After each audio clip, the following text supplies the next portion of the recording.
momento para profundizar en la relación que tenemos con el Señor. Vamos, como dijo el dermatólogo, Jueces 2, versículo 6 hasta el 10. En realidad vamos a estar como en todo Jueces, pero en esta primera parte vamos Jueces 2, del 6 al 10.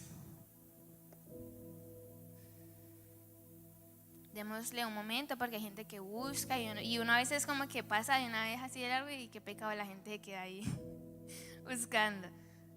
Jueces 2, del 6 al 10 en esta primera parte, y se quedan ahí porque vamos a ir leyendo el resto.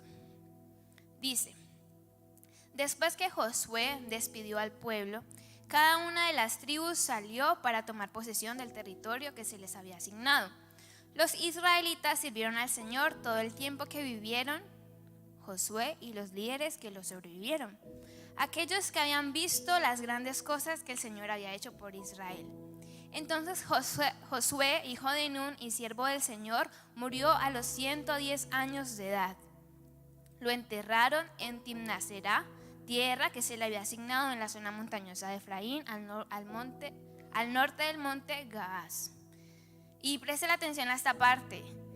Después de que murieron todos los de esa generación, creció otra que no conocía al Señor ni recordaba las cosas poderosas que él había hecho por Israel. Esto es muy impactante. Después de que murieron todos los de esa generación, o sea, los de la generación de Josué, ¿qué pasó? ¿Qué pasó? Creció otra que no conocía al Señor ni recordaba las cosas poderosas que él había hecho por Israel. Este tema es complejo porque el Dios de Moisés, el Dios de Josué y la siguiente generación, nada que ver. O sea, a la tercera generación ya se les había acabado la gasolina. A la tercera generación ya no conocían del Señor ni recordaban lo que él había hecho, ni por Moisés ni por Josué. Pero eso no es lo peor de todo. Lo peor de todo es lo que sigue, y está en Jueces 2, donde estamos del 11 en adelante. Dice: los israelitas hicieron lo malo a los ojos del Señor y sirvieron a las imágenes de Baal, abandonaron al Señor, Dios de sus antepasados, quien los había sacado de Egipto. Siguieron y rindieron culto a otros dioses, los dioses de los pueblos vecinos, y así provocaron el enojo del Señor. ¿Cómo lo provocaron? Siguiendo y rindiendo culto a otros dioses.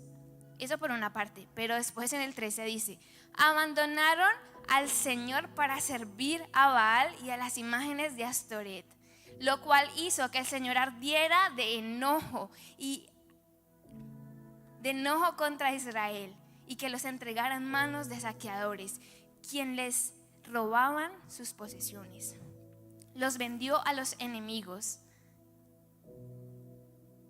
que tenían a su alrededor y ya no podían vencerlos. Esta parte me encanta. Cada vez que los israelitas salían a la batalla, el Señor peleaba en su contra e hizo que sus enemigos los derrotaran, tal como él les había advertido, y el pueblo estaba muy angustiado. ¿Está viendo lo que pasó? Dice que cada vez que salían los israelitas a la batalla, el Señor salía en contra de ellos. ¿Y por qué el Señor se enfurece? ¿Por qué el Señor se enoja con su pueblo, que es un pueblo escogido? Porque el Señor les sale ahora a hacerles como la contraparte. Porque el Señor ahora, en vez de bendecirles y escogerles, les dice: no,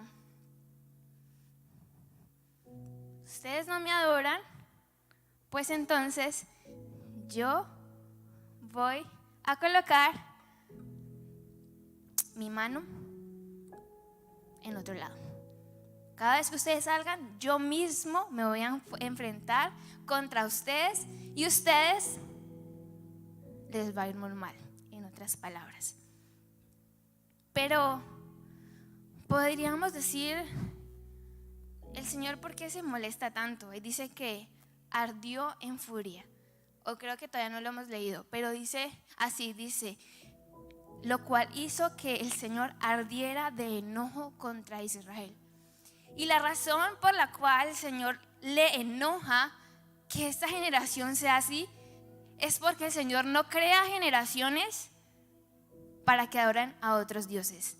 El Señor no crea personas para que estén en otra cosa que no sea lo que Él manda. Y a Él le enoja cuando ve que alguien no está cumpliendo su propósito. No solamente le conduele, no solamente le lastima, no solamente se entristece o se compadece, sino que se enoja cuando tú, o hablemos todavía en este contexto, cuando ellos decidían amoldarse a lo que vivían en ese tiempo. Y ese es el problema de cuando nace una generación que no conoce a Dios. Se amolda a lo que existe en ese momento. En ese momento era el dios Baal, en ese momento era la diosa Astoret, pero en ese momento, ¿qué puede ser? En este momento puede ser el dios baile, el dios dinero, la apostasía. En ese tiempo la gente adoraba y le rendía culto a Baal. Pero en este tiempo también vemos que la gente que no conoce al Señor rinde culto a otras personas, solo que ahora es muy sutil.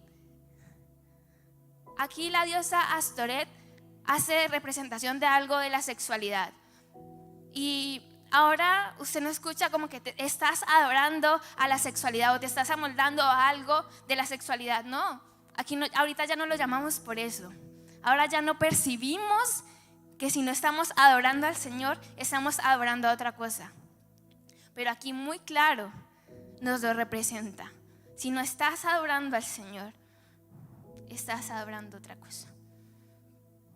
Y el Señor le enoja que las generaciones que Él crea con un propósito se desvíen.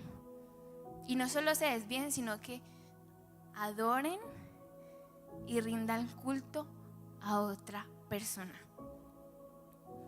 Pues esto no solo lleva el enojo del Señor, como, bueno, Dios se enojó.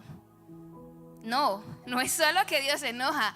Dios toma cosas para hacer con su enojo. ¿Qué pasó acá? Cada vez que los israelitas salían, Él les hacía la contraparte y no los dejaba quietos, los dejaba perseguir por sus enemigos. Ahora traigámoslos aquí. Hay generaciones que quieren hacer lo que les plazca, pero no quieren sentir la mano dura del Señor. Pero si no estás con el Señor, pues no hay nada que te arrope y vas a sentir ese que Dios no esté contigo. Pero ya les conté esa parte ruda de Dios que casi no nombramos. El Señor es amoroso hasta más no poder. Entonces, por milésima vez, y ahí apenas estamos en Jueces, el Señor busca una manera de buscar ¿qué hago? Me creció una generación, listo, Moisés, check, Josué, check. La otra no me conoce, la otra no me sirve. ¿Qué hago? Pues entonces levanta a los jueces y dice, les voy a colocar jueces. Y nosotros pensamos en jueces y ¿qué se imaginan? Yo me imagino como alguien en un juzgado, o incluso me imagino a alguien con un pelo blanco, no sé, o ahora que están haciendo como los tribunales, creo que se llaman virtuales, me imagino a esa persona que está escuchando la parte contraria, ¿cómo se llama? El defendido, bueno, eso me imagino yo. ¿Usted qué se imagina? ¿Algo parecido? Pues en ese tiempo los jueces no eran así. Cuando usted lee a Jueces, no es que el que está escuchando la parte buena, la parte mala. No, en ese tiempo los jueces eran líderes dentro de las tribus de Israel, escogidos por Dios o por el pueblo para librar a los israelitas de sus enemigos. Totalmente diferente a lo que normalmente tenemos en nuestra cabeza. Y no solo eso, sino que ellos eran más bien líderes militares que jueces, o sea, eran más bien líderes militares, los cuales trataban asuntos relacionados con la ley. Claro, el nombre jueces ahora, actual, no está tan alejado de como la historia antigua, pero antes ellos eran personas más encargadas de liberarlos de los enemigos. Entonces el Señor dijo, bueno, ustedes con su corazón alejado de mí decidieron cosas y yo tomé acciones, pero ahora están en la inmunda. Ellos estaban, aquí dice, estaban muy angustiados, y ahora más adelante vamos a leer que ellos estaban súper mal porque no conocían del Señor.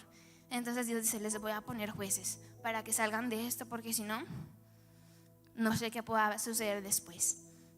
Versículo 18 dice: cada vez que el Señor levantaba un juez sobre Israel, Él estaba con ese juez y rescataba al pueblo de sus enemigos durante toda la vida del juez. Pues el Señor tenía compasión de su pueblo, que estaba sobrecargado de opresión y sufrimiento. ¿Sí ve? El pueblo estaba cargado de opresión y sufrimiento. Pero al morir el juez, y póngale cuidado a la humanidad cuando no conoce al Señor, lo que pasa. Pero al morir el juez, la gente no solo volvía a sus prácticas corruptas, sino que se comportaba peor que sus antepasados. Seguía a otros dioses, los servían y les rendía culto. Además, se negaban a abandonar sus prácticas malvadas y sus tercos caminos. Versículo 20. Por eso el Señor ardió de enojo otra vez. O sea, cuando algo esté tan repetido en un capítulo, es porque el Señor quiere hacer mucho énfasis en eso. Dice nuevamente, porque el Señor ardió de enojo contra Israel y dijo: ya que este pueblo ha violado mi pacto que yo hice con sus antepasados y no ha hecho caso a mis mandatos, ya no expulsaré a las naciones que dejó Josué sin conquistar cuando murió. Lo hice para poner a prueba a Israel, para ver si seguían los caminos del Señor como lo hicieron sus antepasados. Por esta razón el Señor dejó a esas naciones donde estaban, no las expulsó de inmediato ni permitió que las conquistara todas. Pero usted dirá, no, pero aquí ya me perdí. O sea, aquí ya no sé de qué está hablando. O sea, ya me salió hablando de otra cosa, pero ya le explico. Y esto es algo que aquí ya se acaba un poco la risa y entra ya más el que pensemos. La generación de Moisés y de Josué, aunque conocían al Señor, ¿eran tremendos o no eran tremendos? Eran súper tremendos. Yo ahorita los estaba pintando como que sí conocieron al Señor, porque sí conocieron a Dios, pero el corazón de ellos estaba contaminado. Y el Señor dice: yo a ellos los quería probar a ver si eran iguales a los otros o no, y resultaron peores. Resultó que esta generación que salió después de Josué no lo conoció. Y aquí ya vamos a entrar en materia. ¿Por qué esta generación de Josué, la que vino después de Josué, cuando él y su generación murieron, no conoció al Señor? Es muy raro que, teniendo cosas tan increíbles por contar, generacionalmente abrieron mar. O sea, yo no sé cómo ellos no le contaron eso a sus hijos, o no sé, para que eso llegara a más. No lo hicieron. Y esa es la razón por la cual nace una generación sin el conocimiento de Dios. Porque desde la familia no se comienza a hablar de las cosas del Señor. Desde el núcleo no compartimos de lo que hace el Señor. Le dije que ya empezamos a entrar en materia, entonces vamos un poco más. Pero esa es la razón por la cual después de Josué no hay una generación que conociera al Señor, y le pasó cosas horribles.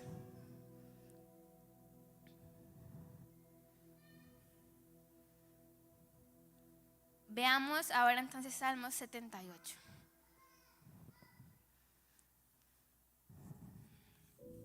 Dice: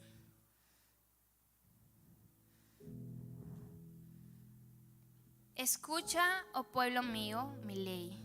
Inclina vuestro oído a las palabras de mi boca. Abriré mi boca en proverbios. Hablaré cosas escondidas desde tiempos antiguos, las cuales hemos oído y entendido, que nuestros padres nos la contaron. ¿Quién? Los padres nos la contaron. No las encubriremos a sus hijos, contando a la generación venidera las alabanzas de Jehová. Y aquí me voy a detener un segundo. La gente piensa que adoración es cuando la música está bajita, como que amén. La gente piensa que adoración es cuando la música está lenta y aquí y no hay tanto alboroto. Y la gente piensa que alabanza es cuando todo el mundo está. ¿No? ¿Usted también piensa así o no? Pues no. Adoración es reconocer al Señor por lo que Él es. Entonces la canción que dice: tú eres todo poderoso, ¿qué es? Adoración. ¿Y está subida de tono o no está subida de tono? Y eso está y eso no es una alabanza, eso es una adoración. Alabanza, entonces, ¿qué es? Si no es la música rápida con la cual uno salta. Entonces, ¿qué es? Es reconocer lo que el Señor hizo, hace y hará. Esa es la alabanza. ¿Por qué les digo esto? Dice: contando a la generación venidera las alabanzas de Jehová. Ahí no está diciendo que es que van a contar la música que ellos cantaban así con gozo. No, Él está diciendo: vamos a contar lo que el Señor hizo, lo que el Señor hace y lo que el Señor va a hacer. A mi generación, eso yo se lo voy a contar. Dice: y su potencia y las maravillas que hizo. Esto le faltó tanto a la generación de Josué. Ellos no supieron bajar eso tan bello que el Señor había hecho, esa misericordia tan increíble que había tenido con ese pueblo. No lo contaron, se quedaron con eso. Y cuando murieron todos, no hubo nadie que lo conociera. Dice: Él estableció testimonio en Jacob y puso la ley en Israel, lo cual mandó a nuestros padres que la notificasen a sus hijos. Atención a eso también. Dice: y puso la ley en Israel. ¿Cuál es la ley? La ley es la ley de ahora, hablando judicialmente. No, la ley son los mandamientos. Y entonces dice: y puso, en otras palabras, los mandamientos en Israel. Y atención a esto: lo cual mandó a nuestros padres que la notificasen a tus hijos. Notificar los mandamientos del Señor ¿es que yo quiero? No, es un mandamiento del Señor. Que les bajemos esa información, no solamente a nuestros hijos, sino también a nuestra parentela. Pero ahora voy para allá. Dice: para que lo sepa la generación venidera, y los hijos que nacerán y los que se levantarán lo cuente a sus hijos. Y no se olviden de las obras de Dios, que guarden sus mandamientos y no sean como sus padres, generación contumaz y rebelde, generación que no dispuso su corazón ni fue fiel con Dios su espíritu. ¿Esta generación fue diferente o no? ¿Qué dicen ustedes? ¿Sí están aquí? Esta generación que este salmo no lo escribió David, ese salmo lo escribió Asaf, que fue un levita, que era como un director musical en ese tiempo, que también estaba David, pero este salmo es de Asaf. Y él comienza a decir, miren, vamos a hacer que nuestras generaciones conozcan al Señor. ¿Cómo lo vamos a hacer? Da una estrategia, pero de la estrategia vamos a hablar ahora. Lo que quiero en este momento decir es, hay dos tipos de generación. La que nace después de Josué y la generación que quiere engendrar a Asaf. Las generaciones que quiere empezar a Asaf. Mi pregunta es, y es el nombre de la conferencia, de la reflexión, ¿qué generación vas a ser tú? Vas a ser la generación, vas a ser, me salió el colegio. Vas a ser la generación que siguió después de la de Josué, que no conoció al Señor o que no dio a conocer al Señor y se amoldan a las cosas del mundo adorando lo que hay en ese momento. O vas a ser la generación que quiere levantar a Asaf, y es que todas las generaciones futuras conozcan las alabanzas de nuestro Dios y que conozcan su potencia y las maravillas que hizo. ¿Cuál generación quieres ser tú? ¿Qué generación quieres levantar después de la tuya? Porque normalmente hablamos cosas muy particulares y muy de ahora, pero también tenemos que empezar a hablar de cosas a futuro. Ahora también tenemos que empezar a ver a futuro, porque generacionalmente, ¿cuánto dura una generación? ¿Quién sabe cuánto dura una generación? No, 40, 80, no. Antes duraban 40 años. Ahora tú buscas en Google cuánto dura una generación y te dice 20 años. Y se cumple la palabra de que los días son acortados. Antes las generaciones tenían un lapso de 40 años. Ahora, en 20 años ya estamos cambiando de generación. ¿Y para qué les digo esto? No solamente un dato curioso.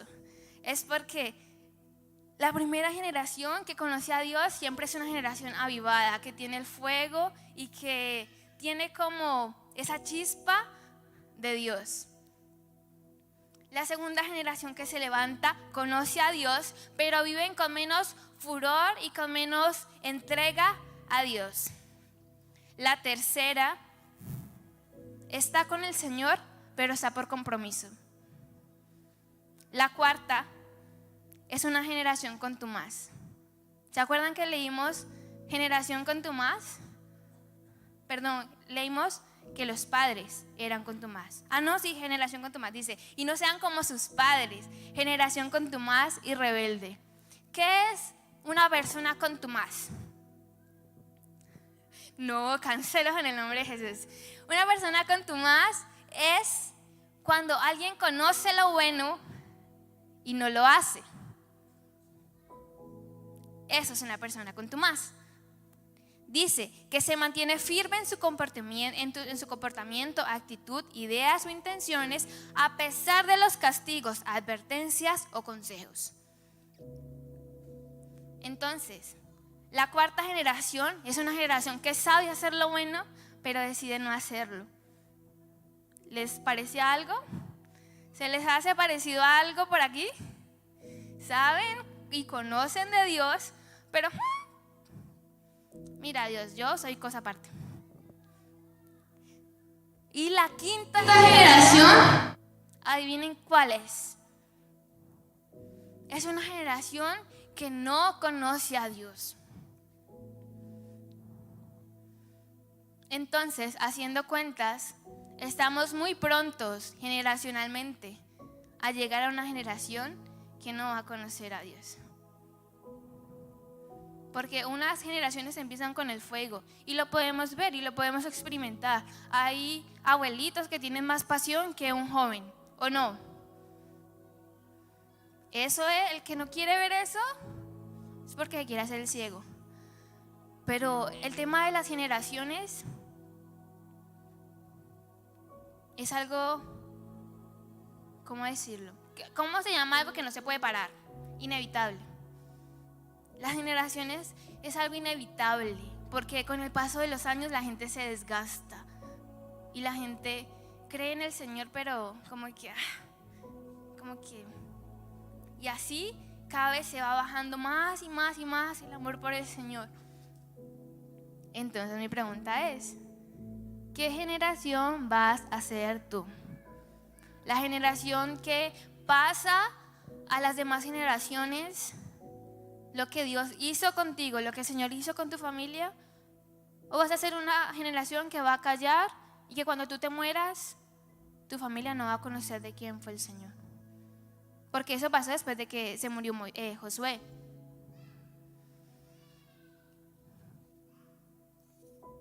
Entonces, para ir aterrizando este viaje, este vuelo, vamos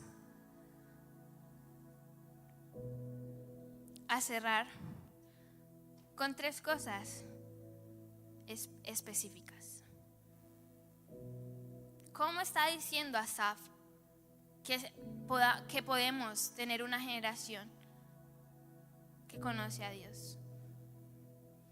Dice, contando a la generación venidera, versículo 4, dice, no las encubriremos a sus hijos, contando a la generación venidera las alabanzas de Jehová y su potencia y las maravillas que hizo. Y este tema yo lo quise desarrollar de esta forma porque desde la iglesia, o sea, desde la cobertura que tenemos, el apóstol ha sentido muy fuerte el tema de las familias. Y no solo nos vamos a quedar como, bueno, hay una cuestión con las familias y hay una cuestión con las generaciones, no solamente nos vamos a quedar así. Entonces el apóstol ha decidido que las familias se reúnan una vez a la semana. Ha querido motivar, y lo hizo el domingo, a que una vez por semana nos reunamos con nuestra familia. Y entonces de pronto usted va a decir, ¿qué? Pero si yo ni siquiera me he ganado a mí mismo, ¿cómo voy yo a compartir al Señor? Algunos dirán eso, no, ahora voy al otro caso. Si no me he ganado yo al Señor, ¿cómo voy a ir a pasar tiempo con mi familia, a comentarle lo bueno que ha sido Dios conmigo? Lo puedes hacer, porque no vas a hacer una casa de poder, porque no vas a abrir un altar familiar. El apóstol dice que no lo llamemos así. Vas a hacer una reunión familiar donde vas a empezar a hablar de lo bueno que el Señor ha sido contigo. No con el vecino, no con otra persona, no con el amigo. Lo bueno que ha sido contigo. Y yo les voy a contar así súper rápidamente que yo lo empecé a hacer hace 4 semanas ya. El jueves empezamos 4 semanas y el apóstol no nos había comentado nada. Simplemente el Señor colocó eso tan fuerte en mí de mi familia estaba súper mal. Y yo dije, no, yo tengo que hacer algo, literal yo dije así, yo tengo que, se me fue la palabra, como permear ese ambiente malo con lo bueno de Dios. Yo tengo que, se me fue la palabra,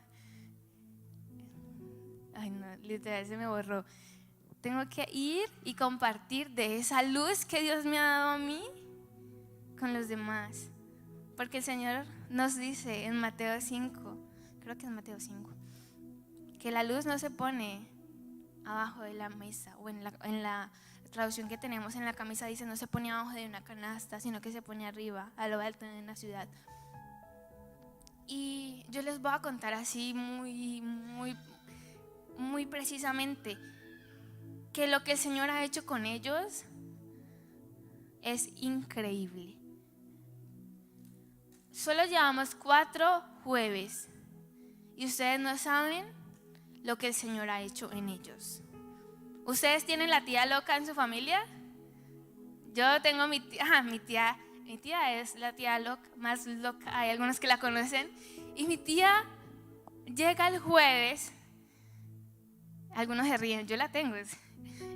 Si mi tía está viendo la transmisión, no, mentira.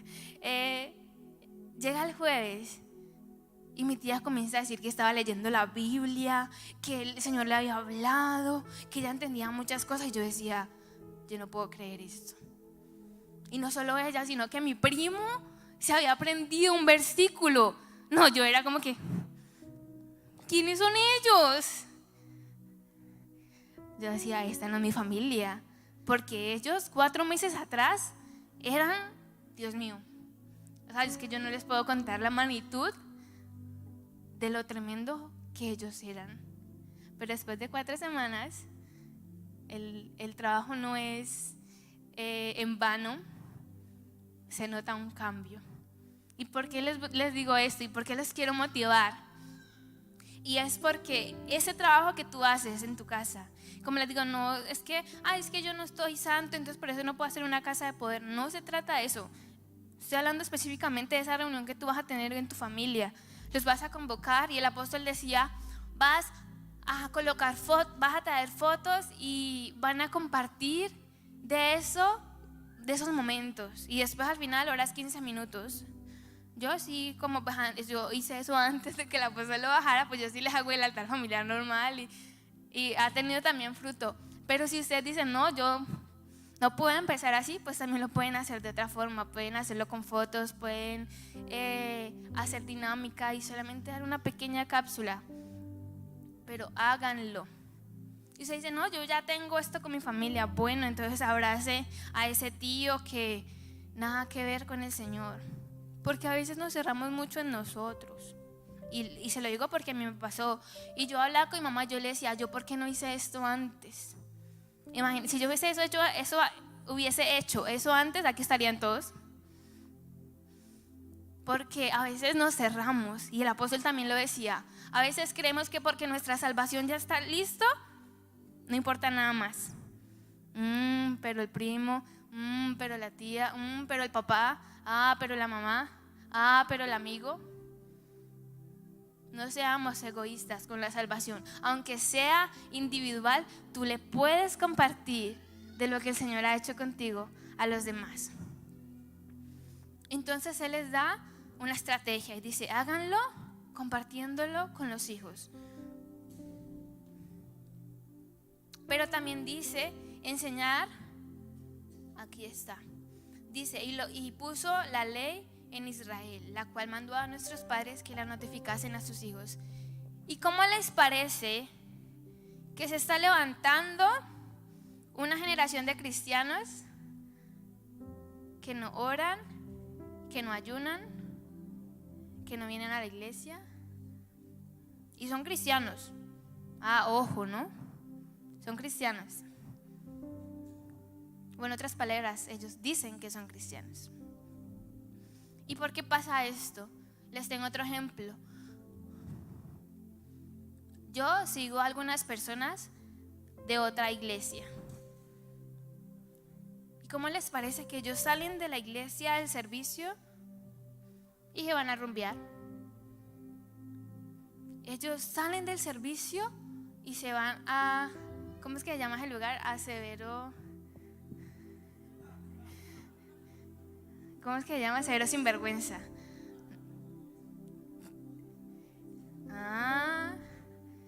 Y ustedes se ríen y uno puede tomarlo como chiste, pero es real. Y ese es el peligro. Y se los voy a soltar así como se lo dije al Paz. Las generaciones de ahora comienzan a dilatar tanto la gracia del Señor que se vuelven en algo liberal. Y dilatamos tanto, no, el baile, no, yo bailo pero no tomo. Lo he escuchado. No, yo estoy allá en tal lugar, pero nada que ver. Yo solo voy a ver. Yo, bueno, no voy a seguir colocando más ejemplos para que de pronto usted no se sienta mal. Pero ahí dice, y puso la ley en Israel para que se la notificasen a sus hijos. La ley no es nada más que los mandamientos. Y si tú no cumples los mandamientos, no creas que vas a ser salvo. A mí me da mucha pena de verdad con la gente que se ha levantado creyendo. Por ejemplo, he hablado con unos amigos y decían, unos amigos no, pues con unos conocidos, no son de esa iglesia, aclaro. Decían, pero es que para ser salvo yo solo necesito creer en el Señor. Crea y haga lo que quiera con su vida y verá que en el cielo no lo van a estar recibiendo con las manos abiertas. Porque pensamos que podemos hacer lo que queramos con nuestra vida, tirarnos al abandono, hacer con nuestra vida lo que hizo la generación después de la de Josué. Les coloco este ejemplo puntual. ¿Ustedes creen que ellos iban para el cielo si se morían en ese momento adorando a Baal y adorando y sirviendo a Astoret? No. Entonces, ¿qué nos hace creer que si nosotros perecemos ahora y estamos sirviendo a otro Dios que no sea Dios, nos vamos a ir para el cielo? Dios es muy claro y muy específico. La ley. Y eso es, como le decía ahora, eso no cambia. Eso sigue hasta ahora vigente. Entonces cierro la cápsula en y se me viene a la mente ese versículo: no se amolden a las cosas de este mundo, porque así vamos a claudicar y vamos a hacer cosas que no están bien. Es que en tal iglesia pasa eso. Es que los cristianos ahora son así. Los cristianos ahora son así. ¿Sí? Y eso es lo que el Señor quiso, y eso es lo que el Señor quiere, y eso es lo que el Señor manda, eso es lo que el Señor estipula, o eso es lo que tú has escuchado y es lo que tú has querido empezar a moldar. ¿Por qué? Bueno, es que yo, si me ponen este tema, yo les tengo aquí toda la noche le tengo 1000 ejemplos. Entonces al cristianismo le comienzan a adornar cosas. Es que esto sí y esto no. Pues es que a mí me gusta esto y esto también, y esto no, y esto da. Entonces después el cristianismo se vuelve en algo como lo que yo quería, en cómo yo lo quiero vivir. Es que a mí la oración todos los días no, 3 días nomás, sin sábado y domingo. Es que los ayunos no, eso era de antes, no, eso ahorita. Y así nos vamos, como yo les decía ahora, nos vamos dilatando y dilatando una gracia de Dios que claro que es grande, pero llega un punto donde nos salimos de gracia y nos metemos en el liberalismo, en ser una persona liberal. Ojito. Y al final dice, y es una comparación que hago, y con eso ya termino porque, Dios mío, dice, a fin de que pongan en Dios su confianza y no se olviden de las obras de Dios. ¿Vieron? Y no se olviden de las obras de Dios. Y en el otro decía, ¿qué decía en el otro? No conocían al Señor ni recordaban. Si usted no le recuerdan algo, a usted se le olvida. ¿O no? ¿A usted le dicen alguna vez y usted ya, para toda la vida?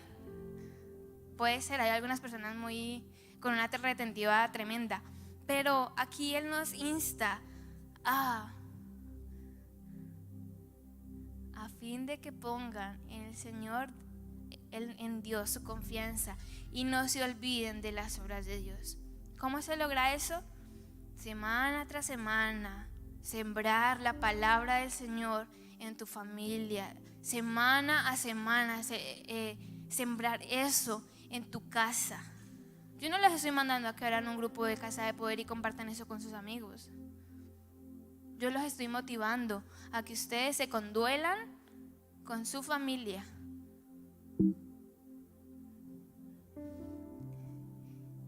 y compartan del amor del Señor y compartan de lo bueno que Él ha sido con ustedes.